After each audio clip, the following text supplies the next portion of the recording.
Olá, pessoal. Meu nome é Felipe Gomes. Eu sou técnico em enfermagem, especialista em urgência e emergência.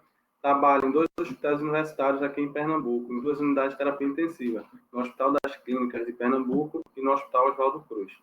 Hoje eu venho aqui conversar com vocês sobre o papel da equipe de enfermagem no paciente suspeito ou confirmado de Covid-19, sobre o manejo de vias aéreas e assistência ventilatória mecânica. Para contextualizar, esse vírus é mais um vírus da família do coronavírus que foi identificado na cidade de Wuhan, na China, depois de vários casos de uma doença respiratória no mercado. Após esse alerta, foi emitido um alerta para todo o mundo para que se preparasse para uma grande pandemia, tendo em vista a disseminação rápida desse vírus. Vários comitês de crise foram criados e no Brasil não foi diferente, orientando a treinamento desses profissionais para a preparação quando acontecessem os vários números de casos como estão acontecendo hoje. É uma doença nova que existem vários protocolos em formação e que todos os dias estão sendo atualizados, necessitando da experiência de muitos profissionais de unidade de terapia intensiva, principalmente. Por quê? Uma das complicações é a síndrome respiratória aguda grave, que acomete o pulmão desse paciente, levando esse paciente muitas vezes a uma unidade de terapia intensiva e a precisar de um suporte ventilatório mecânico. Antes de tudo, é importante deixar claro que o profissional de saúde ele tem que ter a preocupação com a sua proteção, com a proteção de sua equipe e com a proteção de todos os pacientes, fazendo assim o uso do seu equipamento de proteção individual para determinado tipo de doenças, principalmente doenças que têm um contágio muito fácil, como a Covid-19, certo? É necessária a utilização dos equipamentos de proteção individual de uma forma correta, que protejam o profissional e protejam toda a sua equipe.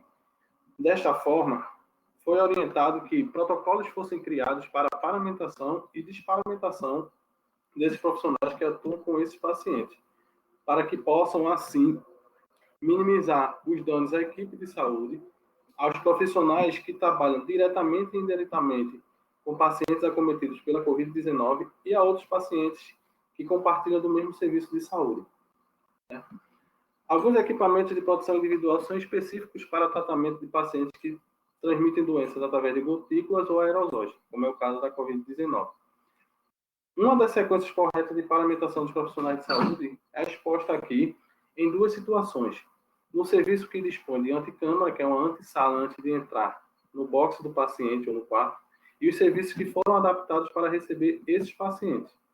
Desta forma, é interessante que o profissional saiba o fluxo de paramentação, a utilização desses equipamentos de uma forma correta e adequada, e a forma de desparamentação, onde acontece maior chance de contaminação desse profissional. Então, se observarmos, nesse fluxo onde o hospital ou o quarto do paciente disponha de anticâmara, ele dá a orientação de higienização das mãos.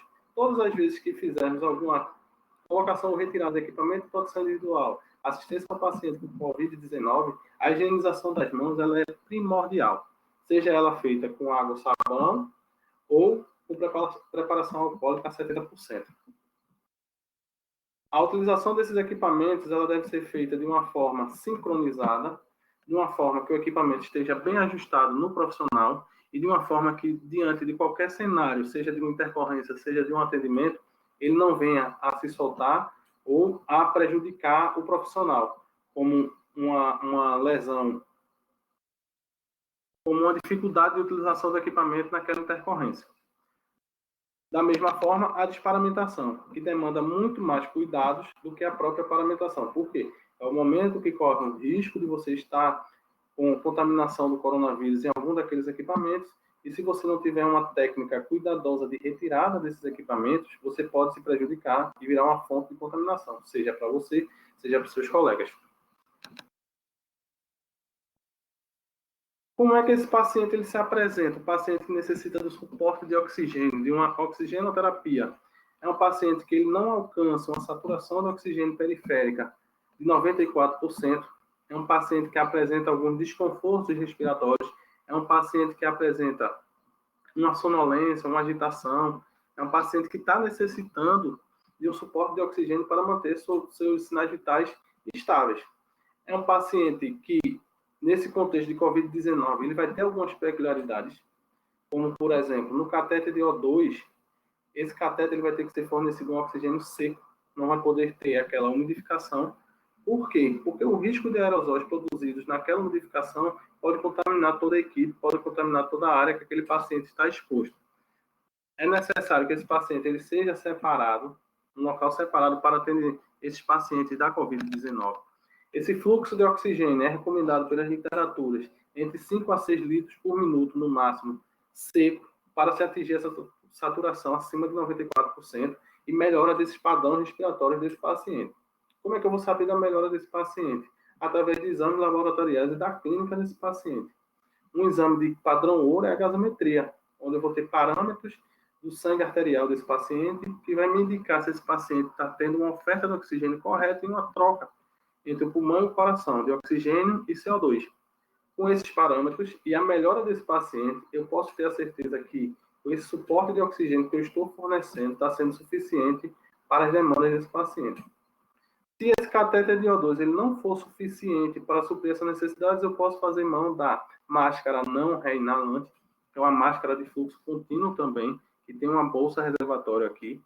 Como é que eu vou utilizar essa máscara? Qual a diferença dela? Ela é uma máscara não reinalante. Ele respira oxigênio, exala o CO2 e não respira de novo esse CO2, porque ela tem válvula que impede que esse CO2 volte para o paciente. É uma máscara também que não pode ser feito com alto fluxo de oxigênio para não ter a produção de aerosóis. O recomendado é até 10 litros por minuto para que essa bolsa fique insuflada e dê suporte de oxigênio nesse paciente. Mas se eu tiver esse paciente com esse suporte de oxigênio, mesmo assim esse paciente começa a deteriorar, começa a ter uma confusão clínica, começa a ter um rebaixamento, eu, como membro da equipe de enfermagem, tenho que conhecer os sinais críticos de desconforto respiratório. Tenho que conhecer o que é que esse meu paciente ele vem apresentando de piora clínica, mesmo dando uma oferta de oxigênio, o catéter nasal, com máscara reinalante. E assim eu ter condições de acionar a equipe médica, de dar um suporte maior a esse paciente e não deixar que ele intercorra para que algo seja feito. Eu tenho que avaliar os sinais críticos de desconforto respiratório nesse paciente. Quais são esses sinais de desconforto respiratório mais característicos? É uma frequência respiratória maior que 30 incursões por minuto. É uma dispneia, é aquele paciente cansado, que busca a respiração. É o uso de uma musculatura acessória para a respiração. Paciente que está utilizando músculos que normalmente não são utilizados para esse procedimento de respiração. Estão precisando de um auxílio, um batimento de asa do nariz, bem característico de pacientes que estão com oferta de oxigênio baixa. E o rebaixamento de nível de consciência, que é um dos sinais mais característicos da hipóxia, que é onde esse paciente está apresentando um desconforto respiratório, uma oferta de oxigênio baixa ao seu corpo, e que ele vai deteriorar e vai incursar, provavelmente, com uma parada respiratória. Então, quando esse paciente apresenta esses sinais que não tem melhora, a indicação é de intubação orotraqueal, tendo em vista que vários serviços não dispõem de câmara com pressão negativa, de salas com pressão negativa, não dispõem de muitos serviços de quartos de isolamento privativo. Então, os protocolos trazem que a intubação orotraqueal precoce para a proteção desse paciente é o mais indicado. BNI e cânulas de alto fluxo, catéter nasais de alto fluxo, eles são contraindicados dependendo da situação. Se eu tiver todo o suporte, aparato, como por exemplo, equipe treinada, sala com pressão negativa, equipamento disponível naquele momento, eu posso fazer esse primeiro teste com esse paciente para que eu veja a resposta desse paciente se vai ser suficiente ou não. Se ele não melhorar com cerca de 30 minutos a 1 hora, eu tenho que partir para uma intubação orotraqueal também. Nós, quanto equipe de enfermagem, temos que entender o que é uma intubação orotraqueal e temos que saber o que é necessário para aquilo, tendo em vista que nós auxiliamos diretamente o médico que vai intubar, o fisioterapeuta que vai trabalhar com a parte ventilatória e com o ventilador mecânico, e nós com nossa assistência de enfermagem e assistência no processo de intubação orotraqueal, certo? Então, temos que conhecer os materiais para intubação orotraqueal, que no paciente de Covid-19 também tem suas peculiaridades. Eu tenho que saber que eu não vou fazer o uso da bolsa válvula máscara para oxigenar esse paciente. Eu vou utilizar como uma pré-oxigenação, dando uma oferta de oxigênio sem abusar. Tenho que saber que eu posso fazer mão de um capnógrafo para saber uma capnografia em forma de onda, onde vai me indicar o posicionamento correto desse tubo e se esse paciente está tendo uma troca gasosa boa. Eu tenho que saber que no meu dispositivo eu tenho que usar um filtro HME-F, um filtro EPA na válvula expiratória. Eu tenho que saber que todas as conexões desse ventilador elas têm que estar bem ajustadas para não correr risco de desconexão, que é onde está o potencial perigo do aerosol, da doença do Covid-19 na ventilação mecânica.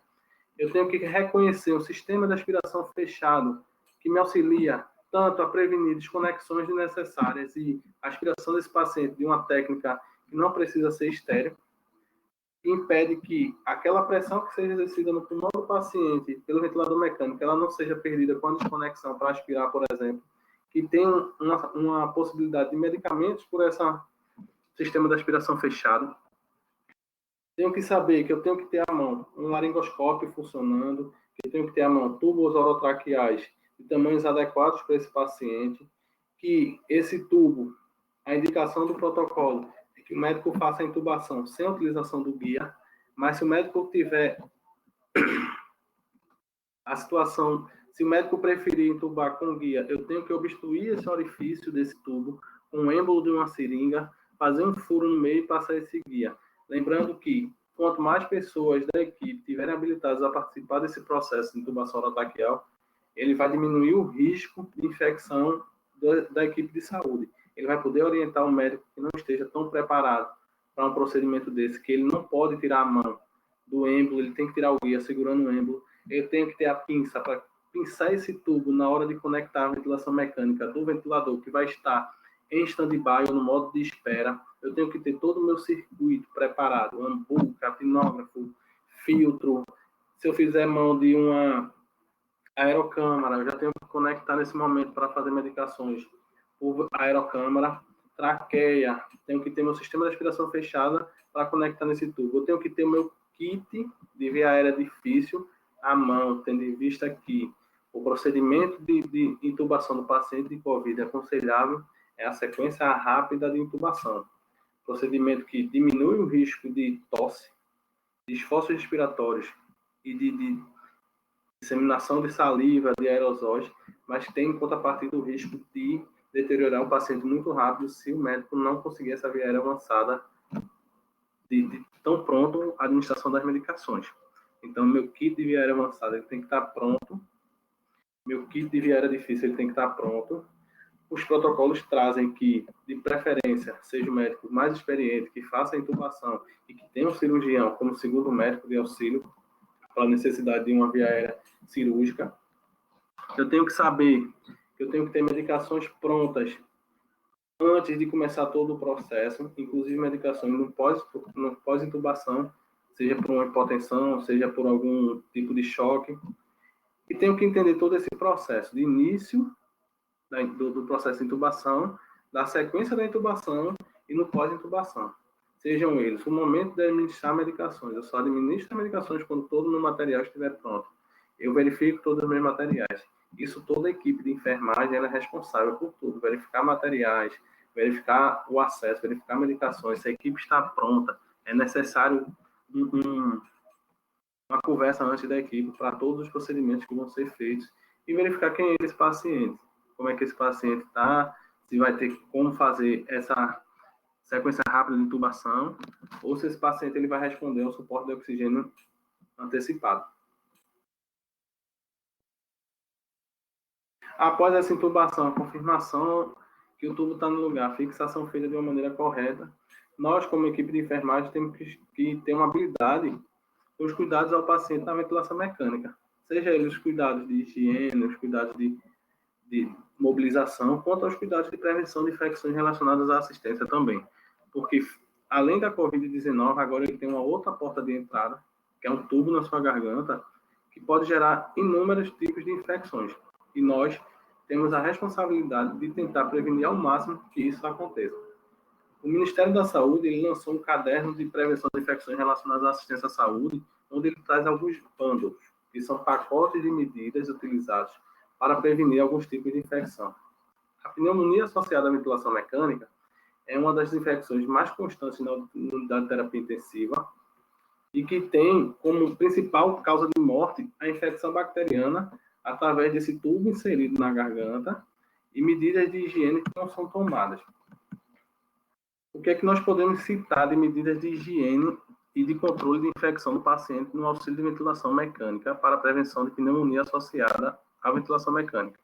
Temos algumas condutas que elas são específicas para cada profissional, mas nós, como equipe de saúde, deveremos conhecer todos esses procedimentos para que possamos ajudar no cuidado desse paciente.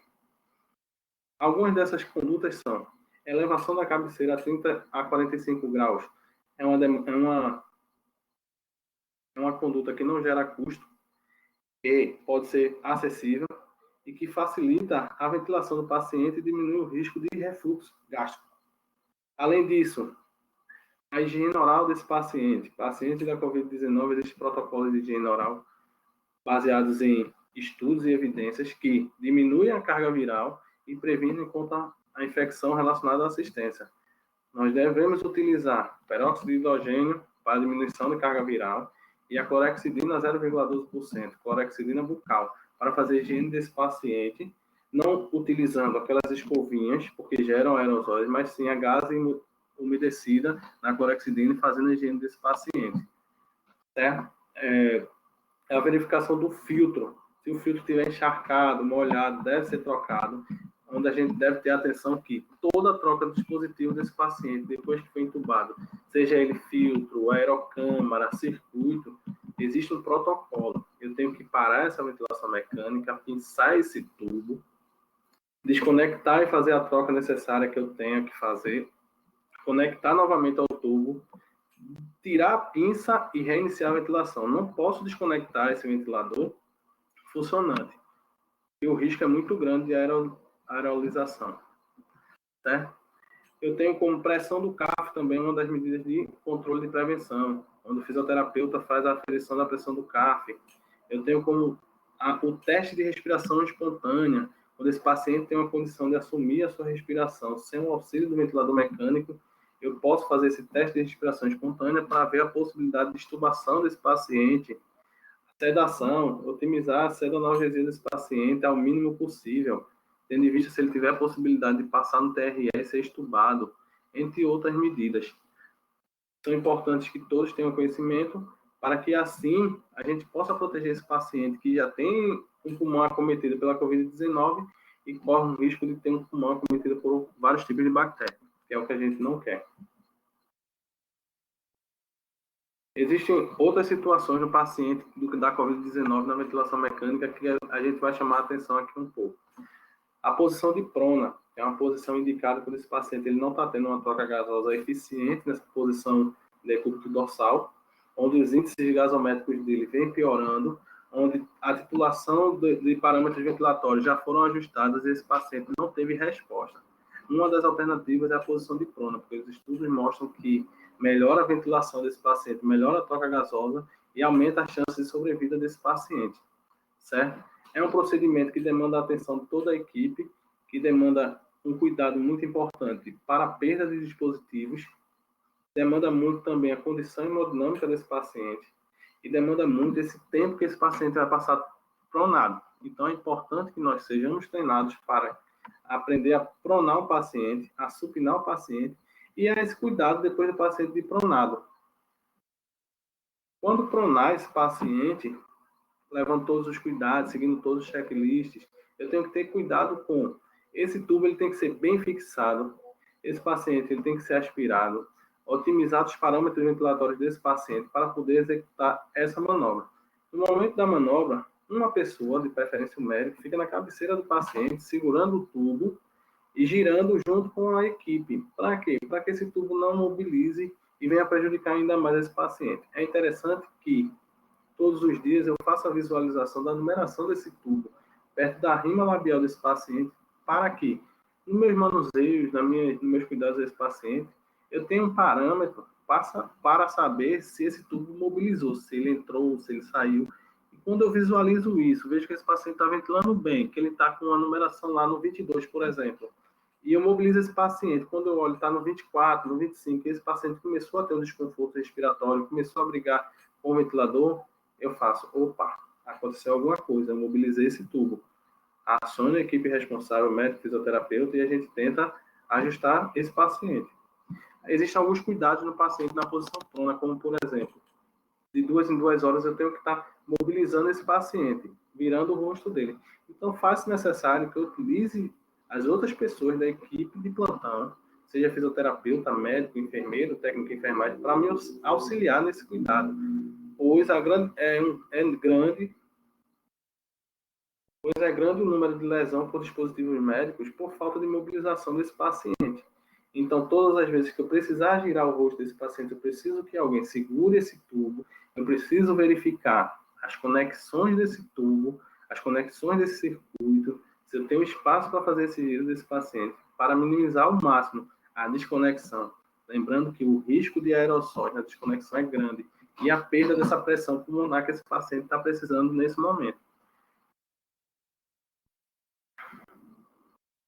Uma das grandes preocupações no paciente da COVID-19 também é a parada cardiorrespiratória, porque não é uma conduta igual ao do protocolo em algumas situações, mas que demanda uma atenção muito grande e um cuidado da equipe. Faz necessário lembrar que, independente se o paciente está parado, está parando, se ele está numa intercorrência, eu só posso prestar assistência a esse paciente se eu estiver com todos os meus equipamentos de proteção individual, se eu estiver seguro para prestar atendimento. Então, é importante que a gente fale sobre isso, porque a gente está muito acostumado a ver uma intercorrência e já correr, querer ajudar. Mas, nesse caso, eu posso me tornar uma outra vítima. Então, eu tenho que me equipar. Então, faz necessário também que todos os equipamentos de proteção individual eles estejam dispostos, disponíveis, para que, dentro das intercorrências, toda a equipe possa agir.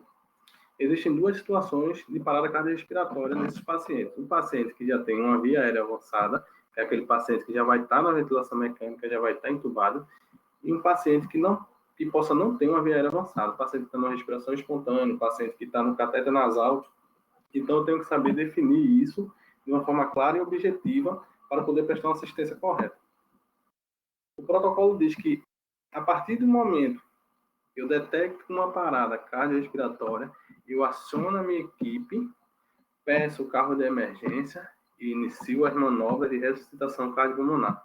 Detalhe, no paciente que esteja em ventilação espontânea, que esteja em respiração espontânea, eu vou fazer mão de uma proteção, seja um saco, alguma coisa que eu possa colocar sobre o rosto desse paciente para que proteja o profissional no momento das compressões torácicas. Por quê? Porque o ato da compressão ele gera muito aerosol.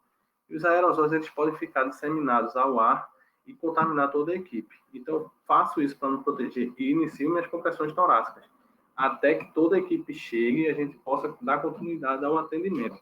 Essa é a primeira diferença. A partir do momento em que eu tenho um desfibrilador disponível, o protocolo fala, a desfibrilação ela é prioridade. Analisei o ritmo, não é um ritmo chocável, eu já tenho que partir para uma via aérea avançada, porque a grande maioria dos pacientes da COVID eles vão parar por hipóxia. Se é um ritmo chocável, eu dou o choque nesse paciente e continuo a compressão e parto para uma via aérea avançada. Se é um paciente que parou no ritmo não chocável, continua a compressão e parte para a via aérea avançada. É importante que todos da equipe saibam essa rotina, para que possamos agir de uma maneira coordenada, rápida e efetiva. Existem atribuições exclusivas no momento de uma parada, como a desfibrilação é de responsabilidade do médico e a intubação orotraqueal de responsabilidade do médico. O enfermeiro, o técnico de enfermagem, eles podem participar, eles devem participar na parada cardiorrespiratória, seja na administração de medicação, seja na compressão torácica, seja na oferta de oxigênio desse paciente que não vai ter uma via aérea avançada. Eu não vou abusar esse paciente, eu vou fazer a fixação da máscara, de preferência por 2 profissionais, vou ofertar oxigênio para esse paciente enquanto não tem uma via aérea avançada, vou preparar todo esse material para o tubo, o médico se posiciona em tuba. O protocolo anterior, o protocolo de pacientes que não são do COVID-19, eles orientam não parar a compressão torácica para a intubação. O paciente de COVID é orientado a parar a compressão torácica de uma maneira bem breve para que se faça a intubação. A intubação ela vai seguir a mesma conduta de uma intubação orotraqueal seletiva. Uma intubação orotraqueal eletiva. Vai ter que ter o êmbolo no orifício do tubo, vou ter que ter o guia entre o êmbolo protegendo, vou ter que ter a pinça para proteger. Os parâmetros do ventilador serão parâmetros diferenciados, porque o parâmetro do ventilador vai ser como se fosse o suporte de oxigênio para aquele momento de parada. Então, ele vai zerar a PIP, ele vai botar um volume corrente de 6 ml por quilo, ele vai diminuir a sensibilidade desse paciente para que no momento das compressões torácicas o ventilador não entenda que o paciente esteja brigando e só forneça oxigênio. Desfibrilei esse paciente, eu também tenho que clipar esse tubo, parar o ventilador e desconectar esse ventilador mecânico para não correr risco de explosão do oxigênio para a desfibrilação. E seguir todas as condutas de parada cardiorrespiratória. Compressões torácicas efetivas, rápidas e fortes. O ventilador mecânico ele não vai ser desconectado, a não ser que seja para desfibrilação. Eu vou ter que tentar tratar as causas possíveis de parada. E essa compressão torácica também, ela vai me ajudar a saber se ela está efetiva ou não, se eu dispor de uma capnografia em forma de onda. Onde a capnografia acima de 10, ela vai me mostrar que eu estou tendo uma compressão efetiva. E se essa capnografia aumentar de 30, eu sei que esse paciente teve um retorno da circulação espontânea. São técnicas que você vai ter que ter muito cuidado, por quê? Porque vai ter uma produção de aerosóis, um risco de produção de aerosóis. Então, meu equipamento de proteção individual, ele tem que estar bem ajustado, ele tem que estar de uma maneira correta, eu tenho que estar utilizando os equipamentos de proteção individual corretos, eu tenho que ter a orientação da equipe para que ninguém se perca no momento da parada. E entre os esforços da parada, a determinação de quanto eu posso dar de suporte a esse paciente. É um paciente que já vem com a deteriorização, é um paciente que já não tem uma indicação de um suporte tão avançado, isso tudo tem que ser pré-determinado antes com a equipe e pré-determinado na relação do prontuário, da família. Certo? O cuidado ao paciente crítico, ele é um cuidado que demanda muita atenção. Ele demanda muitos esforços, ele demanda muito estudo, ele demanda muito comprometimento. É exaustivo, é cansativo, mas é a necessidade do paciente. A gente tem que buscar sempre aumentar nosso conhecimento, buscar sempre nos qualificarmos.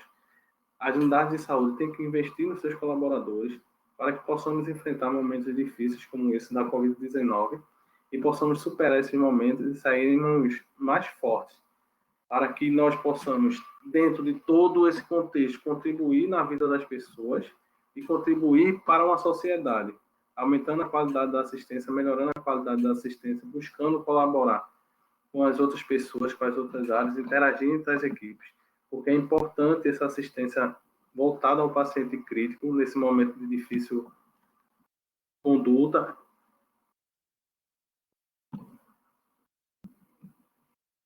Deixo para vocês essa mensagem. Lembre-se que as pessoas podem tirar tudo de você, menos o seu conhecimento. Essas são as referências utilizadas. E agora eu vou convidar a enfermeira Mariana de Sá para fazer as suas considerações e bater um papo com a gente também. Primeiro, eu queria parabenizar pela aula, que foi excelente, assim, conseguiu esclarecer muita coisa, na verdade, quase tudo, num curto período de tempo. Eu sou Mariana de Sá, sou enfermeira intensivista, sou titulada pela ABENT e AMIB, sou representante regional da ABENT aqui em Pernambuco. E junto com o Felipe, queria começar um bate-papo sobre a aula que ele acabou de dar, fazer algumas considerações, alguns esclarecimentos, de forma bem tranquila, tá certo, Felipe? Vamos lá. Quando você falou nos seus slides aí, eu acho que é muito importante frisar a questão do tipo de isolamento que o paciente está. A gente vem utilizando o isolamento por aerosóis, né? Isso, então, é muito importante a gente identificar que os pacientes na Covid-19, a forma que a gente vai lidar com ele vai ser um isolamento por aerosóis, certo? Um isolamento respiratório, no qual a gente vai estar sempre usando capota impermeável, que a gente vai estar sempre usando máscara ou óculos de proteção, gorro, que a gente vai estar utilizando e trocando as luvas sempre de um paciente para o outro, lavando sempre as mãos. E é importante salientar também que tudo que a gente utilizar nesse ambiente vai para lixo infectante. Tem alguma coisa a dizer sobre isso? Só explanando o que a gente... Perfeito, sua observação. O que a gente vê também é que existem alguns hospitais de campanha que não têm a possibilidade de fazer esse isolamento e é utilizado aquele isolamento de coorte, onde você coloca todos os pacientes com a mesma patologia no mesmo espaço. Isso também facilita para diminuir o risco de transmissão cruzada. Sim. O que eu quis só pontuar em relação ao tipo, né? Porque a gente que normalmente trabalha em UTI, a gente tem os tipos de isolamento que a CCH determina, né? Isolamento de contato, isolamento de precaução, e meio que o COVID se enquadra no isolamento por aerosóis, não é isso? Isso, perfeito. Com alguma proteção a mais, porque na prática, isolamento com aerosóis a gente nem utiliza na prática, né? Estou falando que a gente fazia antes, não utilizava capota impermeável, e agora, nessa situação do COVID, pela alta transmissibilidade, por ser constatado nos estudos lá fora que o índice maior de contaminação era no momento da desparamentação, e se por diversos motivos acabou se aderindo a esse protocolo que acho que já vem sendo utilizado lá fora. É uma espécie de isolamento por aerosóis, mas com algumas características a mais, né? Certo. Sempre lembrando que nos estudos que vêm de fora, relata que a maioria dos profissionais de saúde se contaminam durante a desparamentação, que não é durante nem a manipulação desses pacientes, é durante a retirada dessa paramentação que a gente realiza, assim, quando vai entrar nesse ambiente. Essas roupas, todos esses adornos que a gente utiliza, adornos não, equipamentos de proteção individual, desculpa, todos esses EPIs que a gente utiliza, eles ficam com a carga viral muito grande e realmente na retirada acabam ocasionando essa contaminação. Então, eu acho que é muito importante também frisar a questão do treinamento e da simulação realística. Você ir lá, botar a roupa, tirar, ver se a sua técnica está correta, porque uma coisa é você ver um vídeo, outra coisa é você vir na prática, ter a situação de tensão também, que muita gente acaba se contaminando pela tensão na hora da retirada. Então, alguns protocolos orientam que isso seja feito em dupla, para que uma pessoa possa orientar a outra. E a gente sabe que aquele momento ali da saída do plantão, principalmente, é um momento que todo mundo já está cansado da utilização dos equipamentos de proteção individual e é onde se baixa a guarda. E alguns estudos até já mostraram que o estado da equipe de saúde foi a área que encontraram o maior número do vírus do Covid. Isso é bem importante que você está frisando para que as pessoas tenham essa atenção necessária, porque o momento da desparamentação ele é muito crítico mesmo. Pois é, vamos chamar sempre atenção para isso. Às vezes as pessoas brigam tanto assim, por outros motivos, fluxo, contra fluxo, algumas coisas, e acabam relaxando realmente nesse momento, ou por cansaço mesmo, porque acaba que o plantão em ambiente de Covid-19 é um plantão mais desgastante pela paramentação, a questão de estar bebendo água, de estar indo ao banheiro, ficar um pouco mais restrito, então acaba sendo um plantão um pouco mais desgastante. Um pouco não, bem mais desgastante. Fora as questões emocionais e psicológicas que a gente acaba absorvendo, pacientes muito graves, alto número de óbitos, enfim, acaba tudo isso acrescentando, né? Lembrando sempre que a máscara a ser utilizada é N95 ou PFF2 ou superior a PFF2, tá certo? Perfeito.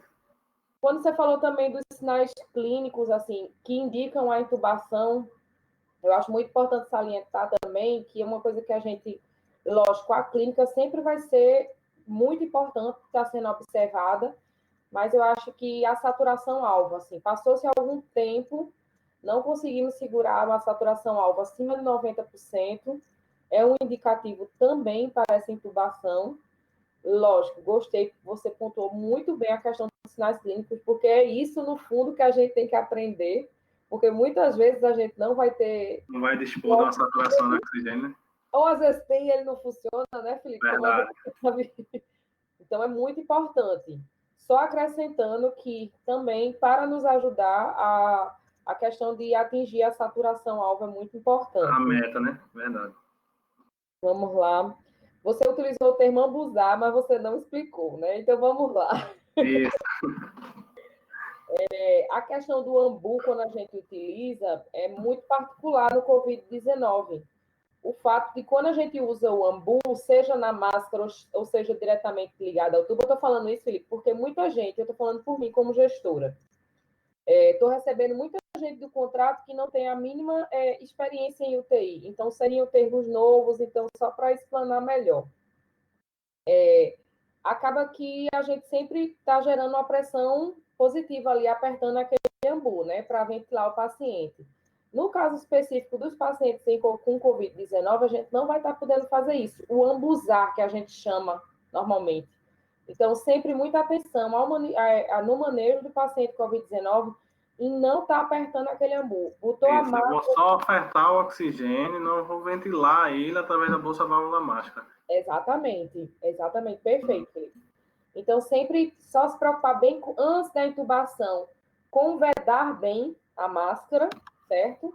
Uhum. E quando botar o tubo, que o ambu estiver lá ofertando oxigênio através do tubo ainda, caso não tenha até o momento de conectar o respirador, não ambuzar. Pode o paciente ficar hipoxêmico, pode o paciente, independente do que acontecer, não ambuzar. Evitar ambuzar, né, na verdade. O grande risco da sequência de intubação rápida, né? Se você não Exatamente. tiver como ofertar esse oxigênio rápido, esse paciente pode deteriorar. É bem Muito importante isso também.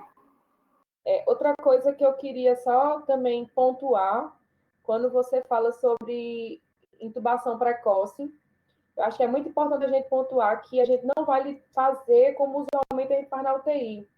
Usar de vários artifícios, até quando a gente sente que não e vai e procede com a intubação.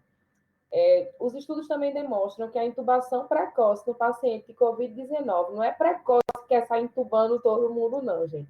É que a intubação, visto que aquele paciente não está respondendo àquela terapêutica inicial, aquele oxigênio ofertado, que ela seja feita de forma precoce para se evitar uma emergência, uma PCR, algum problema maior naquele paciente e fazer isso de forma de uma urgência, uma emergência, e aí o que acontece?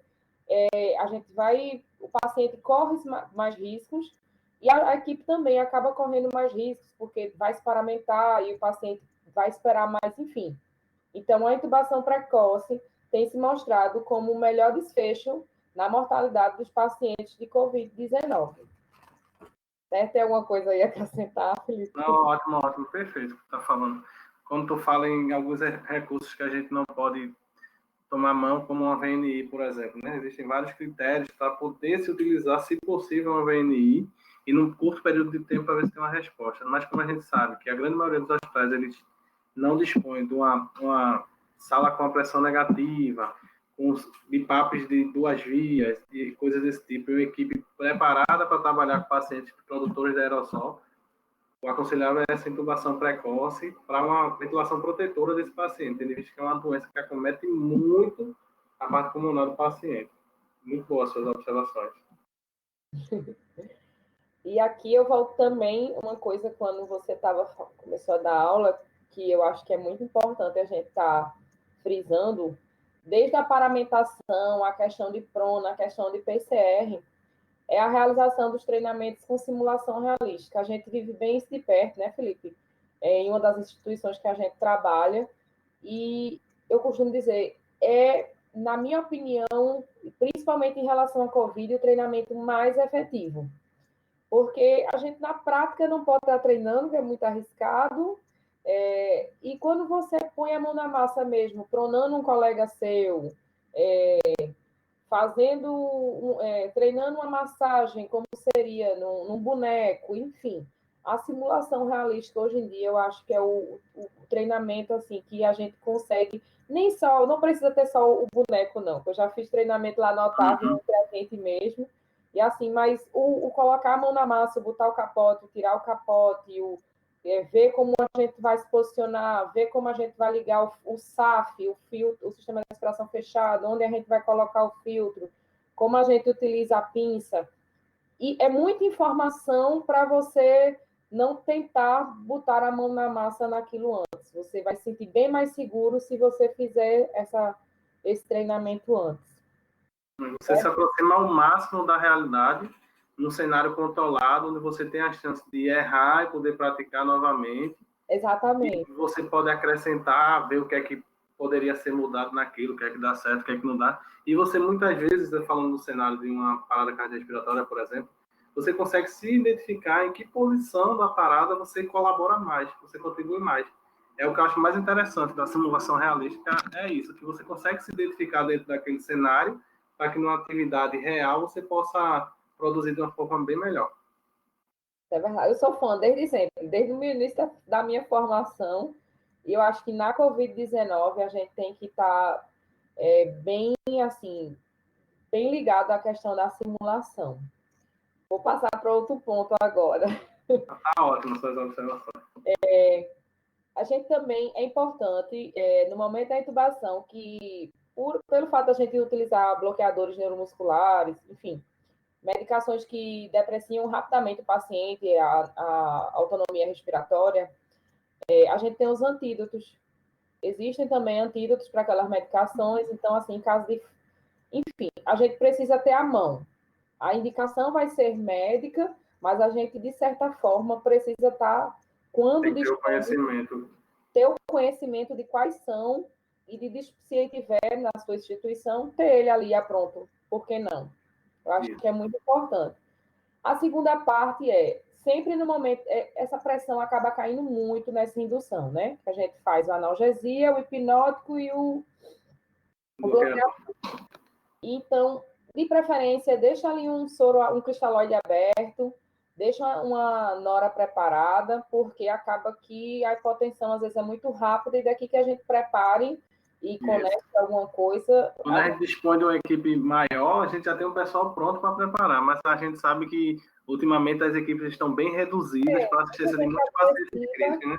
Então, se a gente tiver aquele time antes para deixar um cristalóide ali aberto, deixar uma droga vasoativa pronta, vale mais estar isso feito antecipadamente do que posteriormente. E o que também é uma questão de uma indicação para intubação também, eu tenho que ter uma sistólica acima de 90 para poder fazer essa intubação. Então, quanto mais precoce eu tiver pronto para agir com relação a essas hipotensões, melhor. Exatamente. Era só para ótimo, perfeito. Para contextualizar a fala que você falou, que foi muito, muito, muito boa mesmo. Em relação à prona, a gente está sempre, de certa forma, durante muito tempo, as evidências da efetividade da posição de prona em pacientes, em alguns tipos de pacientes com que deterioram. Síndrome, meu Deus, eu sou do tempo de Sara. Síndrome da resposta aguda, síndrome da resposta grave aguda. Né? Então, esses pacientes, eles acabam tendo uma resposta muito boa a essa questão de prona, só que a gente sente muita resistência da equipe de enfermagem, enfim. De todos os âmbitos, a gente, às vezes, pelo menos antes, como eu estou dizendo, eu costumava dizer, faz muito tempo que eu não via ninguém pronando, acabava que a gente perdia o time de pronar esse paciente por diversos, enfim. Só que hoje a gente sabe que em alguns perfis desses pacientes de COVID é o que tem de mais efetivo, com baixo custo, entendeu? E eu acho que é muito importante a gente revisar, sim, a maneira de fazer, certo? Entender que a gente não vai pronar o paciente, deixar ele com ad eterno, que a literatura diz hoje que a indicação é de 12 a 16 horas desse paciente estar nessa posição de prona, certo? Que a gente tem que ter alguns materiais à mão, assim, nas UTIs, coxins, é uma coisa muito importante, e materiais de proteção de lesões também para esses pacientes, é muito importante que a gente tenha. Então, é uma coisa que já tem mostrado evidência há muito tempo e, enfim, a gente é uma coisa que a gente tem que lançar a mão mesmo, que as pessoas têm que se conscientizar que é trabalhoso, mas é o que efetivamente pode tirar um paciente na evolução de um óbito, a posição de prona.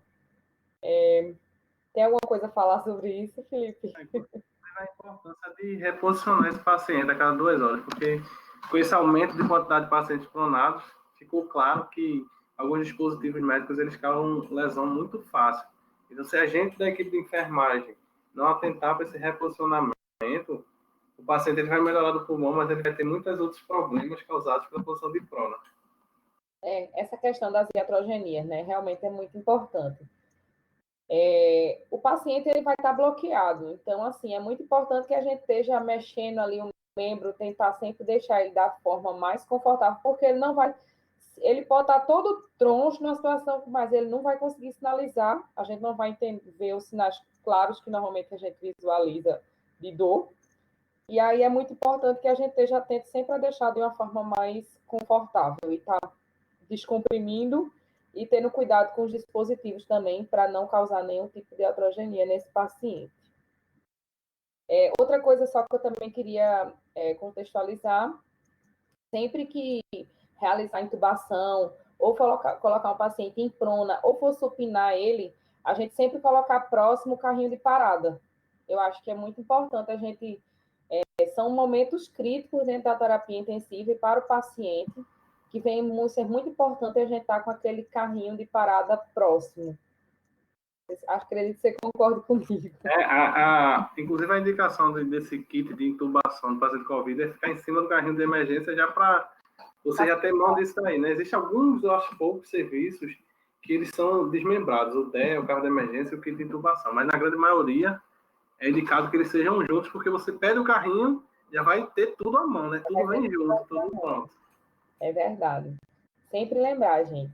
E sempre estar estudando também. Pronto, na questão da posição de prona mesmo, existem alguns cuidados anteriores, como zerar a dieta, enfim, que a gente tem que estar sempre... O ideal é que se criem checklists, certo? Cada instituição faça o seu checklist para a gente não realmente evitar problemas maiores. E a questão de estar checando também as conexões do respirador é muito importante, porque a partir do momento que a gente vai pronar um paciente e acontece uma desconexão, é algo que não quer dizer que a equipe vai se contaminar, mas gera um estresse e aumenta a possibilidade disso acontecer também.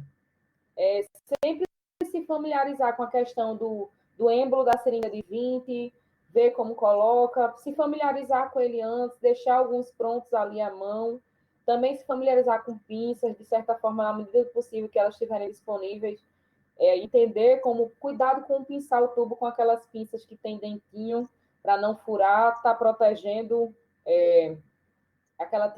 os dentinhos daquela pinça, para evitar uma possibilidade de perfurar esse tubo, e que essas coisas estejam, de certa forma, à mão.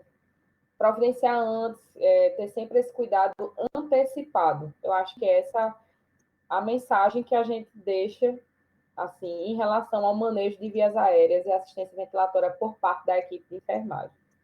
Tem mais alguma consideração, Felipe? Não, perfeito as suas observações. É como você falou, a gente tem que ter uma habilidade independente da sua função técnico, enfermeiro, fisioterapeuta, médico, porque é um conjunto. Esse paciente ele não vai conseguir sair dali se tiver uma classe só trabalhando com ele, tem que ser o trabalho de toda a equipe. E nós da equipe de enfermagem, que estamos diretamente ligados à assistência desse paciente por muitas horas do dia, cabe a nós adquirirmos esse conhecimento, treinarmos, compartilharmos esse conhecimento para que essa assistência ela seja única. Em todos os lugares que a gente for, seja uma assistência da mesma forma. Seja uma assistência orquestrada, né? De certa forma. É onde eu digo, eu sou fã de times. Eu sou fã de uma UTI, assim, cada um saber naquela hora o que vai fazer. Mas eu acho que dentro do cenário de Covid é um pouco complexo. Eu acho que todo mundo... Eu até conversei numa live que eu fiz com o Djaci sobre isso. Eu acho que todo mundo tem que saber de tudo, mais do que nunca. Já considero isso. E eu acho que na questão no Covid-19, Se por um momento eu estiver ausente nessa questão de paramentação, você como técnico, o fisioterapeuta fazendo o papel do enfermeiro, eu fazendo o papel do fisioterapeuta, enfim, a gente tem que estar bem orquestrado e sabendo em uma situação que precise um estar cumprindo o papel do outro ali. Eu acho que é por aí. Uhum. E a gente que tem uma experiência já, pegar os mais novos e aconselhar, ensinar, ajudar, porque o enfrentamento é muito difícil para as pessoas que não têm essa experiência, estão chegando agora, e a gente tem que tentar, de certa forma, facilitar para que eles possam ser inseridos nesse contexto e possam nos ajudar. Porque além do choque emocional que eles vão ter, se eles não têm colegas de trabalho que lhe ajudem a se adaptar àquele momento, vai ser muito mais difícil. Então, a gente tem essa responsabilidade da gente também de acolher as pessoas mais novas e sem experiência, né? Eu costumava dizer muito que eu acho que quem fica em UTI já é um vencedor por si, né? Porque quando você entra naquele ambiente fechado, as pessoas no início lhe rejeitam um pouco. E se você persiste ali, deve ter algum motivo muito especial para você estar ali. Mas que nesse momento a gente não seja sair, nem quer dizer em momento nenhum, mas assim, especialmente agora, que a gente consiga ser mais acolhedor, mais. Eu nunca vi na minha vida tanta transmissão de conhecimento gratuito, de material bom. Assim, eu acho que é uma fase que a gente vive muito positiva e que a troca ela tem que existir, que não adianta ter um bom, tem que ser todos bons, todos treinados. Eu acho que a mensagem é essa. Concordo plenamente.